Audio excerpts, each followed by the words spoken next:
La mafia italienne a contrôlé le trafic de drogue pendant des décennies. Dans les années 60, elle est devenue l'un des groupes criminels les plus puissants au monde.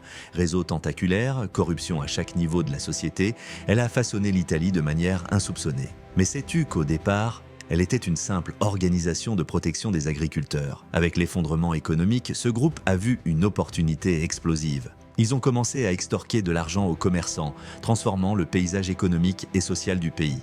Leur pouvoir a grimpé en flèche grâce à des opérations audacieuses, et ils ont su infiltrer la police et la politique. Et voilà le moment charnière, l'assassinat de l'un des juges antimafieux les plus déterminés, Giovanni Falcone, en 1992, a provoqué une onde de choc. La société italienne face à cette violence a commencé à se rebeller, des millions de manifestants ont dit « assez ». Leur détermination a finalement conduit à des lois plus strictes et à une lutte acharnée contre le crime organisé. En 2006, un ancien membre de la mafia a révélé que chaque membre devait donner une partie de ses gains à des œuvres caritatives pour cleaner leur image. Des millions d'euros ont ainsi été détournés vers des activités sociales, manipulant l'opinion publique contre leur propre destruction. La fin n'est pas encore écrite. Chaque année, des opérations continuent de démanteler des réseaux. Mais souviens-toi, la mafia n'est pas qu'une histoire d'Italiens. C'est un phénomène mondial qui perdure sous diverses formes.